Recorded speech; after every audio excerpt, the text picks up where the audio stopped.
Hello guys, আপনাদের সাথে আমি রনি ভাই নতুন ব্লগ ভিডিও নিয়ে চলে এসেছি।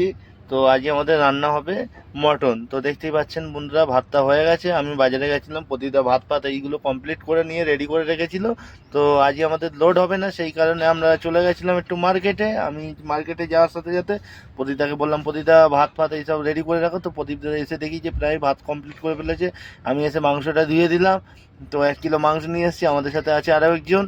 তো তিনি বললো যে আজকে আমাদের সাথে খাওয়া দাওয়া করবে, ওই জন্য আমরা তার জন্য রান্নাটা রেডি করে ফেললাম। তো প্রদীপদা আলুটা দেখি যে এসে ভেজে ফেলেছে, মশলাটা প্রায় কুটে নিয়েছে, মানে কুটছিল। তো দেখতেই পাচ্ছেন আলুটা ভাজা কমপ্লিট। এরপরে পেঁয়াজটা দিয়ে দেবে, পেঁয়াজটা হালকা হালকা করে ভাজা হবে। তো দেখতে পাচ্ছেন। তো বন্ধুরা, আমাদের রান্না হচ্ছে আমাদের ছোট্ট পানা গ্যাস, ছোট সংসার ছোট পানা গ্যাস। তো আজকে এখন পেঁয়াজটা ভেজে নিচ্ছে। পেঁয়াজটা হালকা লাল হবে, তারপরে মটনটা দিয়ে দেবে। তো প্রদীপদা রান্না করছে, তো হালকা লবণ দিয়ে দিল। পেঁয়াজটা লবণ দিয়ে এই যে আমাদের মশলাটা বাটা হচ্ছে। তো মশলাটা বাটা কমপ্লিট হওয়ার পর দেওয়া হবে। তো এখন মাংসটা হালকা পেঁয়াজ ভাজা হয়েছে, হালকা আর মাংসটা দিয়ে দিচ্ছে, যাতে পুরো পেঁয়াজ ভাজা হলে তো পুরো পেঁয়াজ লাল হয়ে গেলে মাংসটা দিলে পেঁয়াজটা কালো হয়ে পুড়ে যাবে। ওই জন্য বন্ধুরা, মাংসটা হালকা পেঁয়াজ কাঁচা হওয়ার পর মাংসটা দিয়ে দিল, যাতে মাংসটা ভালোভাবে হয়। তারপর ঢাকা দিয়ে দিল, মাংসটা জলটা যাতে ছেড়ে দেয়।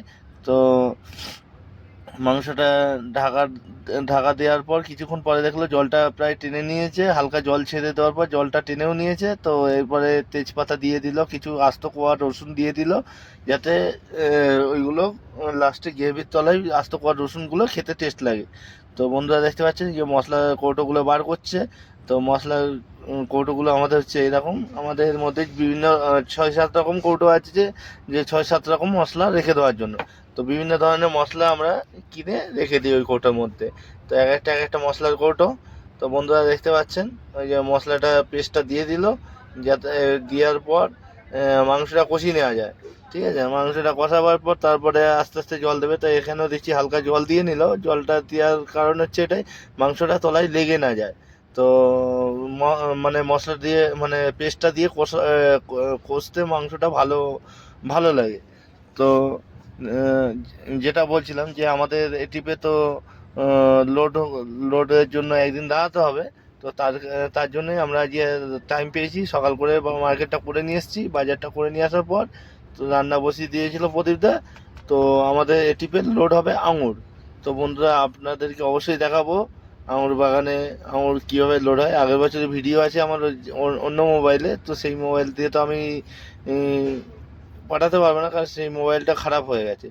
তো বন্ধুরা দেখতে পাচ্ছেন যে মাংসটা কীভাবে কষিয়ে কষানো হয়ে গেছে। তো মাংসটা কষানোর পর মাংসটা হালকা কালার এসছে, কারণ আলুগুলো ভাজাতে আলুগুলো হালকা হলুদ দেওয়া কালার হয়ে গেছে।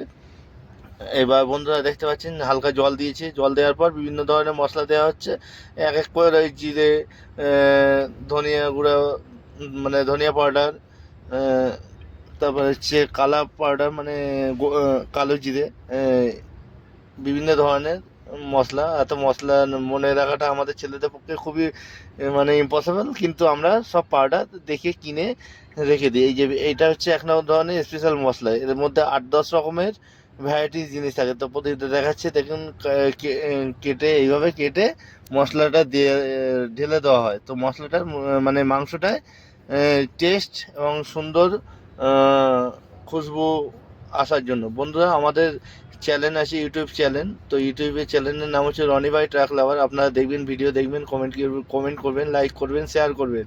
তো বন্ধুরা, দেখতেই পাচ্ছেন কীভাবে রান্নাটা হচ্ছে। তো সুন্দর লাগছে রান্নাটা দেখতে। ওহ, কি সুন্দর খুশবু, প্রদীপদার হাতের কাজ। প্রদীপদা এখন কোনো কথা বলছে না, প্রদীপদা রান্না করে যাচ্ছে। পুরো সব মশলা দেওয়া হয়ে গেছে, এবার মাংসটা পুরো নেড়ে নেওয়া হচ্ছে।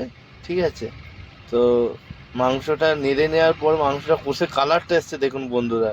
তো এরপরে মাংসটা পুরো কমপ্লিট হয়ে যাবে কিছুক্ষণের মধ্যে। তো বন্ধুরা, পরের ভিডিও আপনারা আমাদের সাথে জুড়ে থাকবেন। আজ এইটুকুনি, নেক্সট টাইমে আবার আপনাদের সাথে দেখা হবে। টাটা, বাই বাই, ফের দেখা হবে।